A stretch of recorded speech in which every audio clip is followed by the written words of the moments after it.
2024 के सियासी मैदान में राम नाम पर न सिर्फ सियासत तेज हो रही है, बल्कि विपक्ष इसे लेकर अब दलित कार्ड भी खेलता दिख रहा है।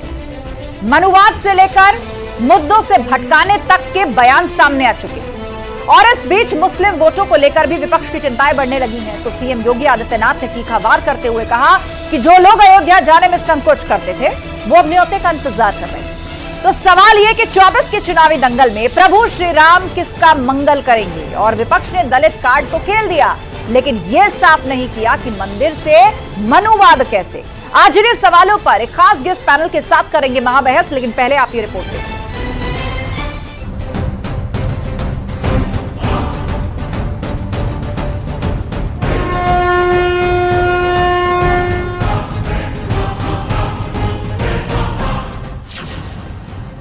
चौबीस का चुनावी दंगल, राम करेंगे किसका मंगल?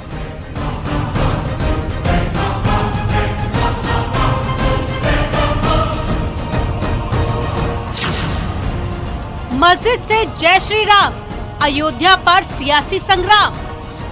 दरगाहों में, मक्तबों में, मदरसों के अंदर, मस्जिदों के अंदर, और वह भी उस दिन कहीं ना कहीं चाहे 11 बार करें, चाहे एक मंत्र करें, श्री राम, जय राम, जय जय राम करें। हम तो राम में आस्था नहीं रखते। राम हमारे लिए तो भगवान नहीं है।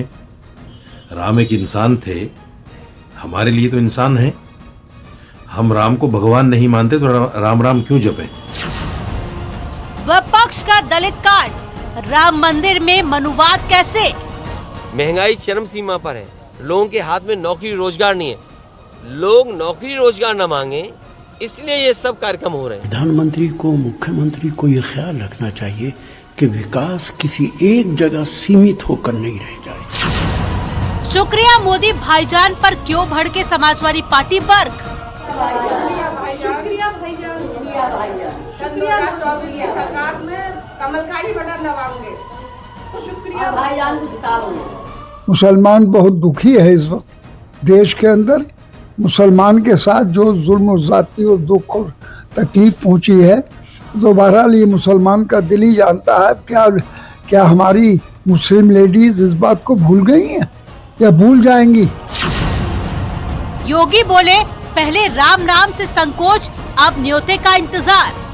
अयोध्या जाने में जो लोग संकोच करते थे, अयोध्या का नाम लेने में जिनको संकोच होता था, आज वे भी कहते हैं कि हमें भी निमंत्रण मिलेगा तो हम भी जाएंगे। जिनका हाजमा खराब हो गया हो, वह मैं यही कहूंगा कि अयोध्या में कोई हाजमोला होगा, जाकर के वहाँ खा ले, वो ठीक हो जाएगा। विपक्ष में इस देश में जब वोट मुसलमानों का इकट्ठा था, उनका वोट अधिक था, तो ये सब टोपी लगाते थे, मजारों पे जाकर चद्दर चढ़ाते थे। और आज जब हिंदू इकट्ठा हो गया तो आज टोपी वाला भी बगल में न खड़ा हो जाए, इसकी चिंता करते हैं।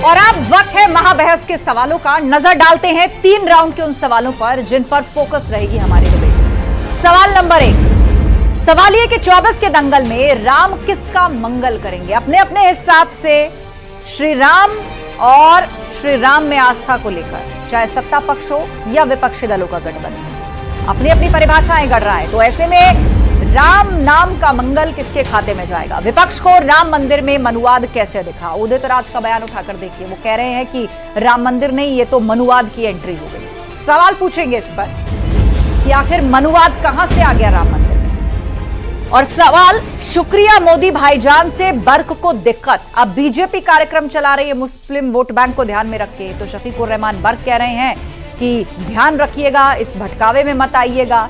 और भी बहुत कुछ शफीकुर रहमान बर्क ने कह दिया। तो आखिर किसी पार्टी के एक प्रोग्राम से बर्क को क्या दिक्कत है? अगर उनकी नजर में उनका वोट बैंक इंटैक्ट है, तो आखिर इस तरह के जहरीले बोलों का क्या अर्थ है? चर्चा के लिए हमारे साथ समीर सिंह जी जुड़ गए हैं, प्रवक्ता बीजेपी। अशोक यादव जी हैं, समाजवादी पार्टी के प्रवक्ता। इकबाल अहमद साहब हमारे साथ हैं, कांग्रेस के नेता। डीपी शास्त्री जी, हिंदू धर्मगुरु। वकार भाटी जी, मुस्लिम स्कॉलर। आप सभी मेहमानों का स्वागत है। और सबसे पहले सवाल इकबाल अहमद जी आपसे यही, उदित राज कह रहे हैं कि राम मंदिर नहीं, ये तो मनुवाद आ गया। अब मंदिर से मनुवाद कैसे आ गया? सबसे पहले तो आप ये समझाइए, और क्या कांग्रेस पार्टी उदित राज के इस बयान का समर्थन करती है? नहीं, उनका अपना बयान हो सकता है, कांग्रेस पार्टी का नहीं बयान है। और जहां तक राम जन्मभूमि की बात है, तो हमें लगता है कि अगर ये इनॉग्रेशन या ये सारी चीजें रामनवमी में होती तो ये और भव्य होता और खुशियां मनाई जाती, क्योंकि रामनवमी का वक्त एक ऐसा वक्त है जो राम जी के लिए पवन, और आज सिर्फ चुनावी प्रोपगंडा फैलाने के लिए आप 22 तारीख को इस सारी चीजें बीजेपी कर रही है। तो ये सोचने की बात है कि हर चीज में, धर्म में और सारी चीजों में चुनावी मुद्दा नहीं बनना चाहिए। ठीक है, ये आस्था का मामला है, ये भगवान का मामला है, तो इसमें इलेक्शन को लाके और घुमा देना कि सारा माहौल को क्रिएट करना, ये अच्छी बात नहीं है। ठीक है, अशोक यादव जी, मुख्यमंत्री योगी आदित्यनाथ ने एक बात कही। उन्होंने कहा कि जो लोग पहले अयोध्या नाम तक नहीं लेते थे, इस विवाद से दूरी बनाकर रखते थे, उसका जिक्र नहीं करते थे, वो आज इंतजार कर रहे हैं कि उन्हें भी निमंत्रण मिल जाए। आप ये बताइए, जिस तरह से इन लोगों के बयानात आ रहे हैं, चाहे सुब्रत पाठक जी के बयान हो, चाहे माननीय योगी जी के बयान हो, चाहे भारतीय जनता पार्टी के अन्य नेताओं का बयान हो, इस बयान से यही साबित हो रहा है कि इस देश में धार्मिक ध्रुवीकरण के माध्यम से, राम मंदिर के माध्यम से ये 2024 का चुनाव जीतने की साजिश है। इस बात को हम नहीं कर रहे, पूरा देश का बच्चा कह रहा है। ये सिर्फ और सिर्फ मार्केटिंग है मंदिर के नाम पर, क्योंकि मोदी जी को मार्केटिंग गुरु कहा जाता है। फिलिप कोटलर से भी बड़े मार्केटिंग गुरु अगर कोई है विश्व में तो माननीय मोदी जी है। ये सिर्फ और सिर्फ मार्केटिंग है, क्योंकि 2014 में उन्होंने मार्केटिंग किया था, मुझे तो माँ गंगा ने बुलाया है, और माँ गंगा तो साफ हो गई, आप भी जानती हैं, हम भी जानते, पूरा देश जानता है। इसी तरह से राम मंदिर के नाम पर इस तरह भारतीय जनता पार्टी राजनीति कर रही है। एक तरफ आप देखेंगे कि देश की जीडीपी और विदेशी कर्ज में थ्रोट कटिंग कंपटीशन चल रहा है, गला काट प्रतियोगिता चल रही कि कौन किसको पछाड़ देगा। तो इस देश के हालात श्रीलंका जैसे होने जा रहे हैं। देश की अर्थव्यवस्था बिल्कुल क्रैश होने के कगार पे है। महंगाई, बेरोजगारी, भ्रष्टाचार से जनता त्रस्त है। समीर सिंह जी, इन तमाम सवालों का जवाब कि 2024 का जो चुनाव है उसमें जानबूझकर राम मंदिर का या राम प्रभु श्री राम के नाम का इस्तेमाल कर रही है बीजेपी, असल मुद्दों से बचना चाहती है। आपने सपा की भी बात सुनी और आपने कांग्रेस की भी बात सुनी।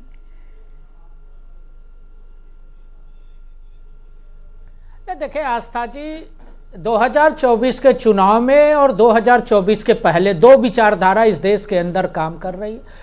एक विचारधारा नरेंद्र मोदी जी और माननीय योगी आदित्यनाथ जी के नेतृत्व में काम कर रही है, जो राम मंदिर के निर्माण के रास्ते को प्रशस्त कर रही है, जो भगवान राम के, भव्य राम के मंदिर के बनाने का रास्ता प्रशस्त कर रही है, जो अयोध्या के विकास का रास्ता प्रशस्त कर रही है।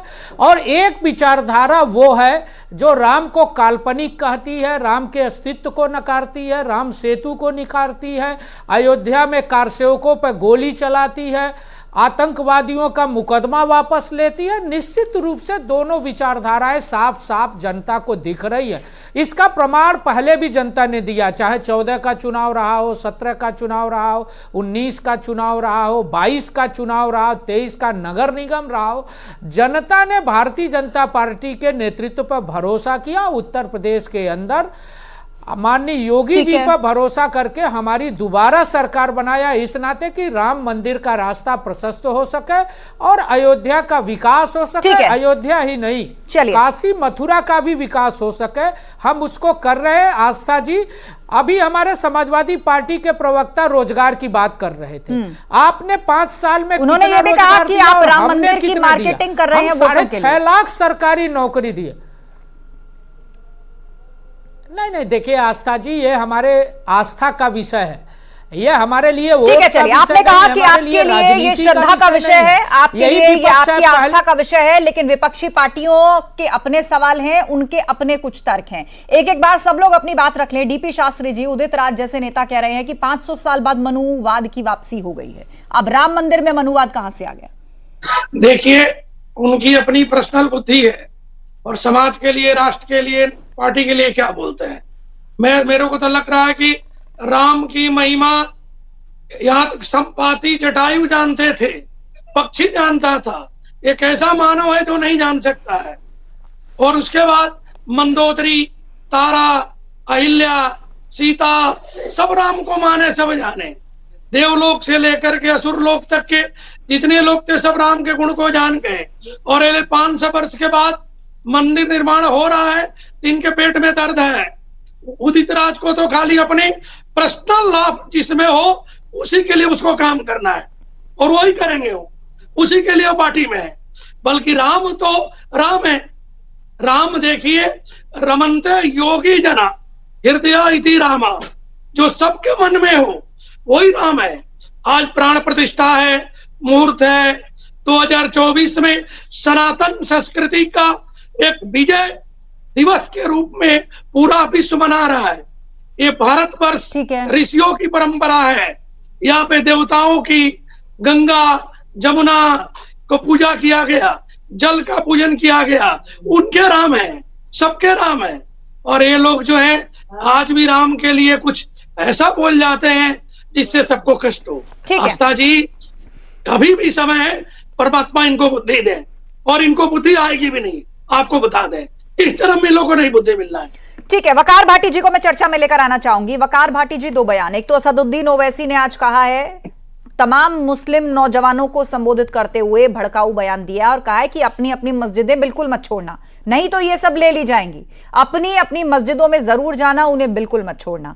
ऐसे वक्त में बयान जब देश में राम मंदिर बनकर के तैयार है, प्राण प्रतिष्ठा का जो कार्यक्रम है वो बस आने ही वाला है। और दूसरा, शफीकुर रहमान बर्क, अगर धन्यवाद भाईजान प्रोग्राम चला रही है बीजेपी, शुक्रिया भाईजान मोदी प्रोग्राम चला रही है मुस्लिम वोटर्स के लिए बीजेपी, तो उस पर शफीकुर रहमान कहते हैं कि मुस्लिम महिलाएं आप भूलिएगा मत, आप भूलिएगा मत कि देश में मुसलमानों के साथ ज्यादती हुई है। सुन लिया मैंने, सुन लिया।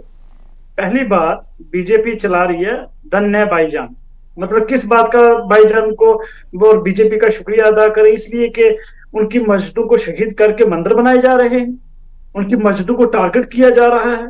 कहाँ पे हो रहा है ऐसा? वकार जी, कहाँ हो रहा है ऐसा? तार किया जा रहा है। कहाँ हो रहा है ऐसा? कहाँ हो रहा है ऐसा कि जहाँ पर कानून को हाथ में लेकर मस्जिद को तोड़ दिया गया हो और उस पर किसी और ने अपना धर्म स्थल, मंदिर या कुछ और बना लिया? बताइए। नहीं, आपने कहा कि देश में मस्जिदों को तोड़ा जा रहा है। अब आप मुझे वो घटना बताइए कि कानून को हाथ में लेकर कहाँ मस्जिद तोड़ी गई, मुझे बताइए। मैडम, आपने सवाल कर दिया, जवाब देना मेरी बारी है ना। अब चुप रहिएगा, जैसे सबके लिए नहीं, आप मेरे लिए आप स्पेसिफिक जवाब दीजिए, गोलमोल बात मत करिए। वही दूंगा। नहीं तो आप मुझे वो घटना बताइए कि कानून को हाथ में लेकर कहाँ तोड़ी गई मस्जिद। आप राम मंदिर की तरफ इशारा कर रहे हैं तो वो सुप्रीम कोर्ट का फैसला है। मस्जिद कमेटी के पास भी जमीन है, वो अपना जो बनाना चाहे बना रहे हैं। यहाँ राम मंदिर बन गया, आप कह रहे हैं कि देश में मस्जिदें तोड़ी जा रही हैं। आप तो ऐसी बात कर रहे हैं जैसे लाठी डंडे लेके सड़कों पे लोग निकले हैं और वो मस्जिदें ही तोड़ने का काम कर रहे हैं देश में। सुनने के लिए बुलाया कि खुद ही बोलेंगी? मैंने सवाल पूछा है, आप फैक्ट्स के साथ मुझे जवाब दीजिए। मस्जिद की जगह बना है, राम मंदिर मस्जिद की ही ये आप नहीं तय करेंगे, इसका फैसला सुप्रीम कोर्ट ने कर दिया है। वकार भाटी जी, बात उससे आगे बढ़ गई है। राम मंदिर बनकर के तैयार है, मस्जिद कमेटी के पास अपनी जमीन है, मुस्लिम पक्ष के पास उसके हिस्से की जमीन है। अब आप ये मत कहिए क्या था क्या नहीं था। फिर पर्दों के नीचे से डीपी शास्त्री भी बोलेंगे और समीर सिंह भी बोलेंगे। आप कहेंगे मस्जिद थी, वो कहेंगे मंदिर था। अपनी जबान मत डालिए ना। मैं जबान नहीं डाल रही हूँ, मैं सिर्फ फैक्ट याद दिला रही हूँ। सुप्रीम कोर्ट इस पर फैसला दे चुका है, आप उसके आगे की बात करिए। सुनिए ना, आप बात पर बोलिए, आप असदुद्दीन ओवैसी पर बोलिए। सुनिए ना, मैं क्यों बोलूं? मैं बीजेपी पे बोलूंगा, मैं मोदी पे बोलूंगा, जिस पर मन चाहे बोलिए, लेकिन फैक्ट करने वालों पे बोलूंगा। अवैसी साहब ने जो बोला बिल्कुल ठीक बोला। हमारी हर मुस्लिम बहन को चाहिए कि अपनी मस्जिदों को पकड़े, अपने कुरान को पकड़े, अपने पढ़ते और अपने मस्जिदों को पकड़े। आप तो उनको अंदर ही नहीं जाने देते, वो कहाँ मस्जिद पकड़ ले। अब आपको मुस्लिम महिलाएं याद आ रही हैं, मस्जिद बचाने के लिए आपको मुस्लिम महिलाएं याद आ रही हैं। आप तो एंट्री भी नहीं करने देते उनको अंदर।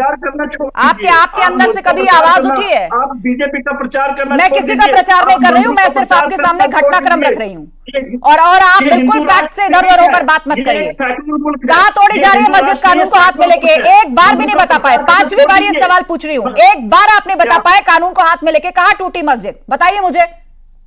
और पहले सुनिए ना। अच्छा, मैं सुन रही हूँ लगातार, एक बार भी आप सवाल का जवाब नहीं दे पा रहे।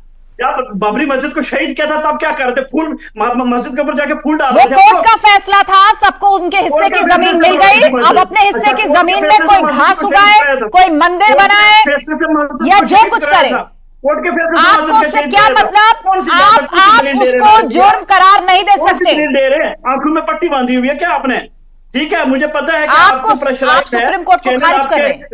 वकार साहब, आप सुप्रीम कोर्ट को खारिज कर रहे हो, उसके फैसले को आप नहीं मानते। मतलब आप एक अलग आंदोलन, एक अलग मूवमेंट चलाने के मूड में लग रहे हैं सुप्रीम कोर्ट के खिलाफ। आंदोलन भी चलाएंगे, क्यों आप समाज को भड़का रहे हैं? आग लगाए रखना चाहते हैं आप? मामले पर फैसला हो चुका है, आग लगाकर रखना चाहते हैं आप और शफीकुर रहमान बर्क जैसे लोग, असदुद्दीन ओवैसी जैसे लोग, जैसे न्यूज चैनल आग लगा रहे हैं। और अगर शुक्रिया मोदी भाईजान कार्यक्रम कोई पार्टी चला रही है, चाहे वो बीजेपी हो या कोई भी पार्टी हो, तो आज आप कह रहे हैं मुस्लिम महिलाएं मस्जिदों को पकड़ के खड़े हो जाएं। किस मुंह से आप कह रहे हैं? उन मुस्लिम महिलाओं के लिए आपने किया क्या है, मुझे बताइए, क्या किया है आपने मुस्लिम महिलाओं के लिए? आज जो आप कह रहे हैं मस्जिदों को घेर करके खड़े हो जाए, आप तो उन्हें अंदर तक नहीं जाने देते। अच्छा, आप मंदिरों का प्रचार भी करें, हम मस्जिद की बात भी ना कर पाए। आप प्रचार करते हैं टीवी पर, हम सिर्फ खबर रिपोर्ट कर रहे हैं, हम सिर्फ खबर रिपोर्ट कर रहे हैं, पूरा देश जानना चाहता है। मस्जिद की बात करें, आपको चलने लगी। देश के बहुसंख्यकों की भावनाएं उस मंदिर से जुड़ी हैं। संवैधानिक हल के बाद वो मंदिर बन करके तैयार हो रहा है। आपके पेट में दर्द क्यों हो रहा है? क्यों झूठ मूठ और जहरीले बयान फैला रहे हैं? आपकी मस्जिदें तोड़ी जा रही है, कहां तोड़ी जा रही है मस्जिद? आपको क्यों दिक्कत हो रही है मैडम जी? मुझे कोई दिक्कत नहीं है, और ये मेरी और आपकी बहस का विषय नहीं है वकार भाटी जी। आप फैक्ट रखना चाहते हैं तो आपका स्वागत है, आप जहर फैलाना चाहते हैं तो ये मंच बिल्कुल नहीं है उसके लिए, और ना ये सही वक्त है। क्योंकि आपने ठेका लेके रखा है भाजपा को 2024 का चुनाव जिताने का। आप प्रचार कर रहे हैं मंदिरों का और बीजेपी का। मंदिर और बीजेपी का क्या लेना देना भाई? मंदिर हर एक की आस्था होती है, राम मंदिर होगा, जाति फायदा। आप टीवी पर क्यों प्रचार कर रहे हैं आप लोग? ये सेकुलर मुल्क है, कोई हिंदू राष्ट्र नहीं है। अब जिस तरीके के साथ मंदिरों का प्रचार कर रहे हैं आप टीवी चैनल वाले, और अगर कोई मुसलमान मस्जिद की बात करेगा आपके पेट में दर्द हो जाता है, भाई मस्जिद की बात क्यों कर गए ये लोग? ये सेकुलर मुल्क है, इसमें गुरुद्वारे का भी हक है। गुरुद्वारे का प्रचार करिए फिर टीवी पर, मस्जिद का प्रचार करिए टीवी पर, चर्च का प्रचार करिए टीवी पर, जैसे आप मंदिरों का प्रचार करते हैं। क्यों नहीं कर पाते आप बाकी धर्मों के प्रचार? आप क्या आपके प्राइवेट टीवी चैनल से मंदिरों का प्रचार करने के लिए बने हैं क्या? देश में बेरोजगारी का बात करें ना। चलिए पानी पी लीजिए आप अनइंटरप्टेड। आपको मैंने 40 से 50 सेकंड दिए, आप तब तक पानी पीजिए। और जो बातें आपने उठाई हैं, मैं उन्हें सबसे पहले डीपी शास्त्री जी के पास ले चलती हूं, हिंदू धर्मगुरु हमारे बीच में। डीपी शास्त्री जी बताइए, यहां यह आरोप लग रहा है कि राम मंदिर का प्रचार हो रहा है। इस देश में राम मंदिर को प्रचार की आवश्यकता है? श्री राम को प्रचार की आवश्यकता है इस देश के अंदर? नहीं है, राम सबके बाप है। जहां देश का बच्चा हाथ जोड़कर अपने बड़ों से राम राम कहता हो और अंतिम यात्रा में राम नाम का सत्य याद दिलाया जाता हो, उनको प्रचार की आवश्यकता है? हम बीजेपी का राम जी की इज्जत नहीं करते, हम सनातन राम की इज्जत करते हैं, भाजपा के राम की इज्जत नहीं करते जो भाजपा देख लीजिए। अच्छा, आपने राम को भी राजनीति में बांट दिया वकार जी, वाह। बीजेपी के राम, हाँ बीजेपी के राम, बीजेपी का अरे वकार भाई अपना देखो, आपको राम को प्रचार की जरूरत नहीं है, राम खुद है। आप राम को क्या प्रचार के लिए कर रहे हैं? राम तो खुद है, ये सृष्टि है, ये कर्म है, ये भारत की भूमि है, भारत की भूमि है। हमने कभी रोका? अरे 14 वर्ष पहले आए, 14 वर्ष पहले आए, आपका क्या है? आपकी अस्तित्व है, आना कोई जानता है, 14 वर्ष पहले आपको नहीं जानता है, आप कोई नहीं जानता। आप चैनल पे बैठ के हमारी आस्था के ऊपर क्यों आ रहे हैं? आप हमारी मस्जिदों को शहीद करके जो 14 से पहले आया वो राम से क्या मुकाबला करेगा? आप क्या मुकाबला करेंगे? राम से करेंगे, आप राम से करेंगे। सरयू, गंगा, ये पर्वत, ये नदी, ये देवता, ये देवी, सब भारत के राम। मैंने बोला जी आपके देवता है ना राम, आपके देवता है, भगवान है, मैं इसको एक्सेप्ट करता हूँ। मैंने कहा बोला कि हिंदू बहन भाई के राम देवता भगवान नहीं है जी। आप देखो, आप अपनी आस्था मेरे मुंह पर डालिए ना। आपके घर की बहू बेटी भी तो आपसे दुखी है, आपका परिवार आपसे दुखी है, आपका परिवार आपसे दुखी है। आप लोग अपना विचार बदलें, अपना सोच बदलें, अपना सिस्टम बदलें। ठीक है, आपसी वाद विवाद में मत फंसिए। ठीक है, छोड़ दीजिए, कोई बात नहीं।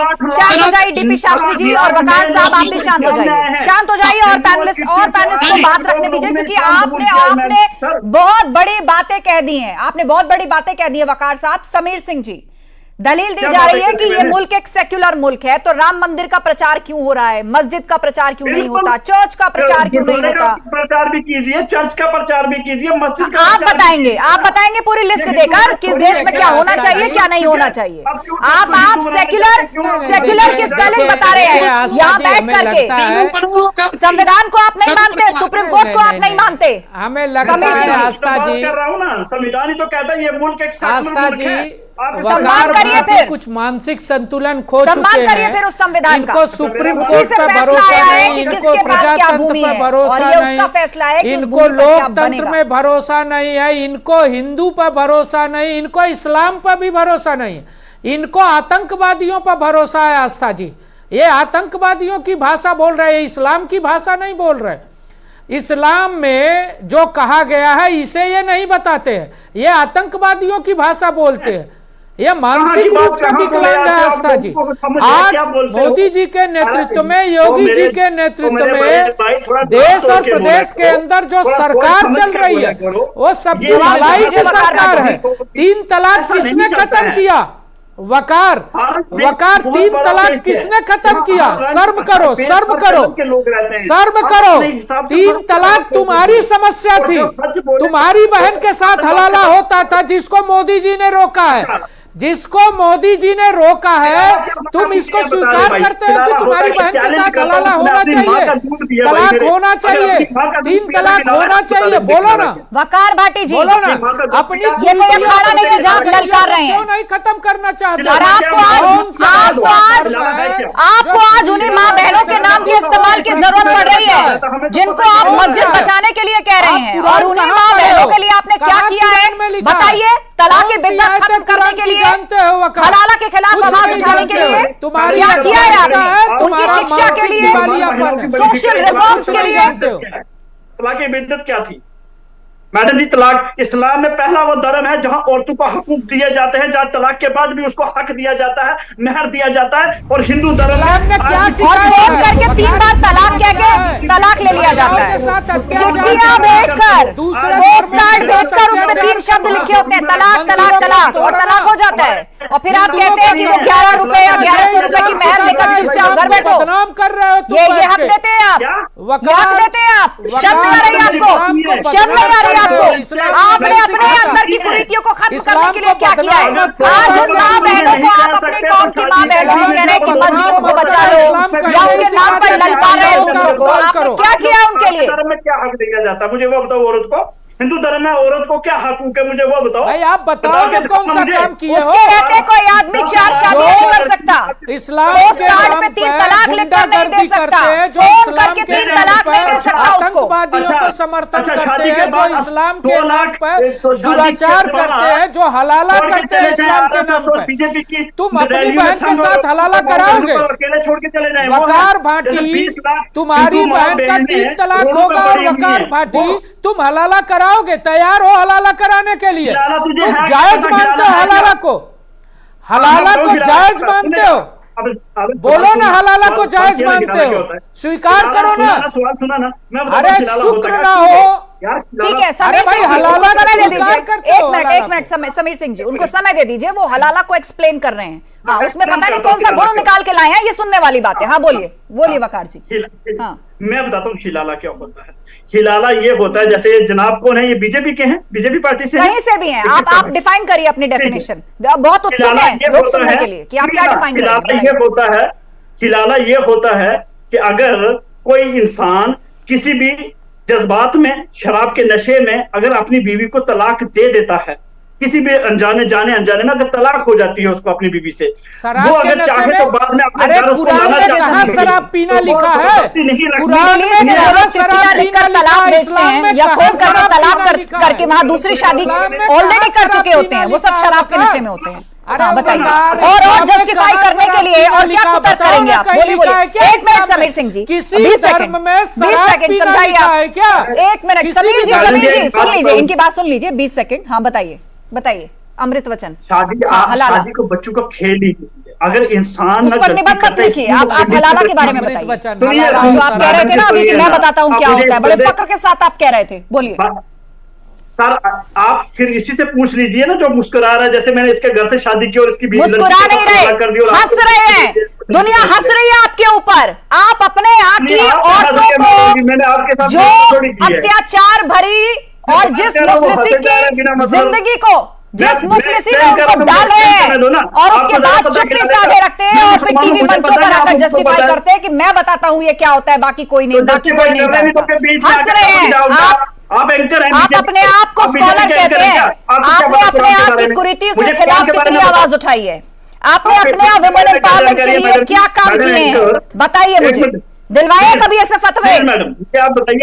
दिलवाए कभी ऐसे फतवे जिसकी वजह से किसी औरत का हलाला रुका हो या जो इस सदमे से होकर के गुजरी हो उसको इंसाफ मिला हो? बताइए मुझे। आप जैसे लोग राजनीतिक पार्टियों के पीछे खड़े हो जाते हैं वोट बैंक की गिनती लेकर। मैडम आपको पता है, तब आपको संविधान याद नहीं आता, तब आपको संविधान याद नहीं आता। खिलाना है क्या? खिलाना छोड़ दीजिए, डिबेट उस पर नहीं है और यहाँ पर आपके अमृत वचन सुनने के लिए कोई नहीं बैठा है। यहाँ हम बात कर रहे हैं, यहाँ हम बात कर रहे हैं कि आखिर शुक्रिया मोदी भाईजान कार्यक्रम चलाने पर क्यों मिर्ची लग रही है बर्क साहब को? अशोक यादव जी, पता नहीं कहाँ की बात कहाँ ले जाते हो। खिलाना क्या है, हलाल क्या है, भाजपा सरकार, भाजपा सरकारों ने एक यूएसपी बना ली है कि माइनॉरिटी के समाज जो है घृणा पैदा करके वो एक समाज के लोगों को के साथ वो उनका जो है एक तुष्टिकरण। आप ये बताइए कि जिस तरह से काऊ विजिलेंट्स ग्रुप के द्वारा जिंदा जला के लोगों को, माइनॉरिटी समाज के 2 युवकों को मार दिया गया और उनको हरियाणा सरकार का संरक्षण मिला, उन मतलब गौरक्षा दल के लोगों को। चलिए, कुल मिलाकर से जो दावे सरकार के हैं कि उन्होंने खास तौर पर महिलाओं और मुस्लिम महिलाओं के लिए क्या क्या किया है उसका प्रचार प्रसार और उसके एवज में कार्यक्रम शुक्रिया भाईजान मोदी जो चलाया जा रहा है प्रदेश में, विपक्षी पार्टियां अपना परंपरागत वोट बैंक छिन जाने से या ऐसे अंदेशा हो जाने से पूरी तरीके से इसके खिलाफ हैं और अपनी अपनी तरह से इसको जस्टिफाई करने की कोशिश कर रही हैं। आप सभी मेहमानों का शुक्रिया। वक्त का यही तकाजा है, फिलहाल समय खत्म हो गया है, तो 2024 के सियासी मैदान में राम नाम पर न सिर्फ सियासत तेज हो रही है बल्कि विपक्ष अब इसे लेकर दलित कार्ड, अल्पसंख्यक कार्ड और न जाने अलग अलग तरीकों से इसे घेर रहा है। तमाम मुद्दों को भटकाने के बयान सामने आ रहे हैं। इस बीच मुस्लिम वोटर्स को लेकर भी विपक्ष की चिंता बढ़ती हुई देखी जा सकती है। महाबहस में इतना ही, खबरें लगातार जारी हैं, आप बने रहिए हमारे साथ।